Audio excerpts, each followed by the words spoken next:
안녕하십니까, 박훈탁TV입니다. 오늘 방송은 브라질 군부가 룰라의 자금원인 마약 카르텔 지도자를 제거했다는 소식과 함께 우리가 일론 머스크를 지켜야 하는 이유를 알아보겠습니다. 방송 전에 한 말씀 드리겠습니다. 여러분들 잘 아시다시피 제가 지금 해임 취소 항소심 행정소송 항소심 2심을 진행하고 있습니다. 조금 있으면 광주가 제기한 손해배상 청구 소송도 해야 됩니다. 여기 후원 계좌 있습니다. 저 좀 많이 도와주시기를 간곡히 부탁드리겠습니다. 브라질 군부가 민주주의를 지키기 위해서 그것의 헌법적 권위 아래 동원되고 있음이 확인되고 있는데 이미 군부가 리오데자네이로에서 공산주의자들과 동맹을 맺은 마약 카르텔 지도자를 제거한 것으로 알려졌습니다. 군부는 리오데자네이로의 파발라스에 침투해서 룰라 데 실바의 자금을 대는 마약 카르텔 붉은 명령 코만도 베르멜호의 최고위 지도자들을 죽였습니다. 관측통들은 이것이 연방군대 개입의 시작이라고 봅니다. 이 마약갱들이 10월 30일 룰라가 당선되었다면서 파벨라스의 공중에 자동화기를 난사하면서 룰라의 당선을 축하했습니다. 보수당 후보 볼소나로는 대통령 재임 시절 이 브라질 마약갱단을 압박했습니다. 마약 카르텔 두목 로드리고 바르보사 마링호는 여러 개의 가명을 사용했고 배드보이라고 하는 별명을 가졌는데 지난주 목요일 빈센테 델 까르발호에서 벌어진 헌병작전에서 살해되었습니다. 이 작전에서 3명의 다른 용의자들도 죽었고 1명은 부상을 입고 병원에 감금되었다고 오디아 기자가 보도했습니다. 이 마약 카르텔은 공산주의자들의 무장조직입니다. 마약 카르텔 코만도 베르말호는 리오데자네이로의 일부를 통제하는데 1979년 공산주의자들과 카르텔의 동맹으로 설립되었습니다.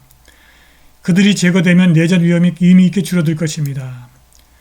브라질 군부가 권력 분립 분쟁의 최종적 해결이라고 하는 헌법적 권한을 수행할 수 있을지는 아직 미지수입니다. 군부가 중무정한 룰라의 자금은 마약 카르텔을 제거하고 룰라가 취임하는 내년 1월 1일 전에 헌법의 권한을 이행해서 민주주의를 회복할 수 있을지 귀추가 주목됩니다. 트위터를 매입한 머스크에 대한 매체들의 끊임없는 공격은 민주당과 그들의 매체가 트럼프에 가한 공격과 똑같습니다. 그들은 민주주의, 법률에 의한 지배, 언론 자유라고 하는 고상한 원칙을 들고 나옵니다.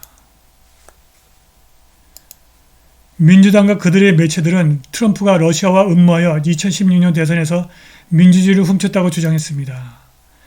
머스크에 대한 지속적인 공격은 동일한 플레이북을 따르고 있습니다. 전기 자동차를 개발한 천재로 칭송을 받은 그가 이제 트위터가 언론의 자유를 더 많이 허용한다고 말하기 때문에 공공의 적 1호가 되었습니다.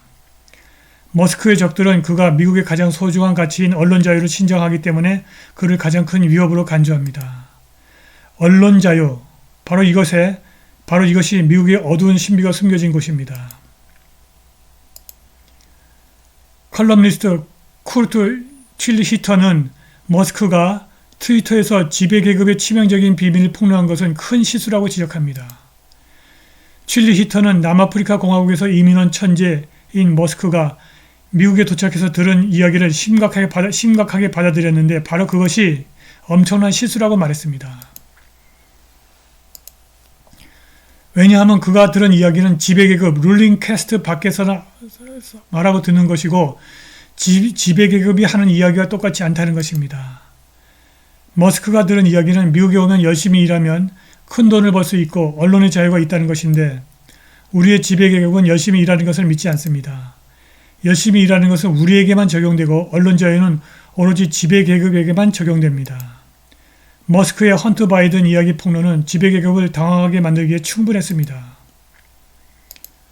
일론은 열심히 일했고 성공적인 제품으로 테슬라라고 하는 거대한 회사를 세웠습니다. 그런 다음 그는 놀라운 일을 하고 있는 스페이스X에서도 같은 일을 했습니다. 그러나 이러한 기업의 공통점은 무엇입니까? 그들은 물건을 만듭니다. 화이트 칼라 계급의 컨설턴트, 스크리블스, 시너지 판매자, 다양한 사기꾼과 달리 일론의 회사가 하는 일은 실제로 쓸 수 있는 물건을 만드는 것입니다. 테슬라를 만드는 것과 트위터는 완전히 다른 것입니다. 트위터가 다운되었을 때 파란색 체크를 제외하고는 아무것도 폭발하지 않습니다.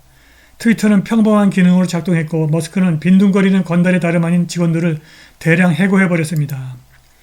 머스크는 근면의 개념이 모든 사람에게 적용된다고 믿었으나 그것은 결코 지배계급 꼭대기에 있는 사람들의 의도는 아니었습니다. 그들은 우리가 그들을 위해 노예가 되기를 원합니다. 머스크가 억압적인 남아프리카에서 도착했을 때 그는 미국에서 원하는 것은 무엇이든 말할 수 있고 언론 자유가 미국의 가장 높은 세속적 가치라는 말을 들었습니다. 그리고 일런은 보수적인 사람도 아니었고 검열을 당하는 우익도 아니었기 때문에 문제가 되지 않았습니다. 그가 말한 것은 괜찮았습니다. 그는 자유주의 패러다임 안에 있었고 아무도 그에게 닥치라고 말하지 않았습니다. 그의 연설은 항상 자유로웠기 때문에 별거 아니었습니다. 권력을 가진 사람들을 불쾌하게 하는 말만 하지 않는다면 문제는 결코 제기되지 않습니다. 일런은 재갈을 물리거나 벌을 받은 적이 없기 때문에 재갈을 물리거나 벌을 받은 염려 없이 우리 모두가 생각한 것을 말할 수 있다고 믿었습니다. 결국 그는 민주당원이었습니다. 그러나 제로에서 시작하여 테슬라와 스페이스X를 구축하도록 이끈 그의 끊임없는 호기심은 그를 지배계급이 정해놓은 생각의 경계에 너머로 이끌었습니다. 일런은 흥미로운 새로운 아이디어, 유행하지 않는 아이디어를 찾기 시작했습니다. 그리고 그가 본 것은 보수 매체 바빌론 B에 물린 재갈이었습니다. 지배계급은 여자인 척하는 남자가 여자인 척하는 남자라는 점을 지적할 수 없다고 판결해버렸습니다. 그것은 일런에게 매우 놀라운 일이었습니다. 그것은 매우 기본적인 자유 발언입니다. 우리는 살인선동, 음란물, 국방비밀 폭로를 말하는 것이 아닙니다.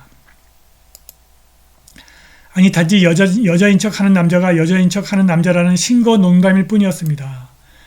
지구상의 모든 사람이 알고 있지만 그들이 당신이 말하기를 원하지 않는 것을 말함으로써 지배계급의 경계선 중 하나를 넘었다고 해서 수백만 명의 사람들이 읽는 매체인 바빌론 B는 침묵해야 했으며 아마도 심지어 파산으로까지 몰려갔습니다. 이 사건이 일런의 직선적인 사고를 자극했습니다. 그는 언론의 자유와 그것을 불가피한 결과를 믿었습니다. 일런은 행동하는 사람입니다. 그래서 그는 트위터를 샀고 그리고 그는 이제 지배계급에 의해 재갈을 물린 사람들을 해방시키고 있습니다. 지금 지배계급이 경악을 하고 있습니다. 일런이 트위터에서 검열 제도를 샅샅이 뒤지는 모습을 지켜보는 것은 흥미로운 일입니다. 그가 약속받은 미국과 2022년의 미국 사이의 단절이 그의 마음을 아프게 하고 있습니다. 그는 여전히 보수주의자가 아니며 그가 미국에 도착했을 때 들었던 언론의 자유라는 기준에 따라서 트위터를 유지하려는 것입니다.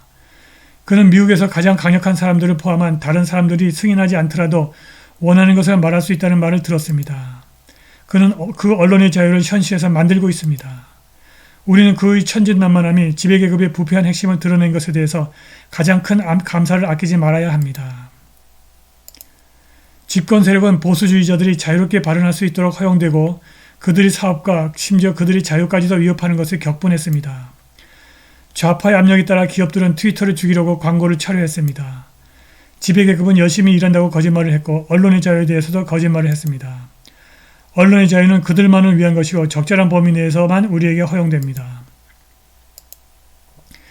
일론 머스크는 지배계급이 그에게 한 거짓말을 믿었고 지금은 지배계급을 그 거짓말에 붙들어 묶고 있습니다.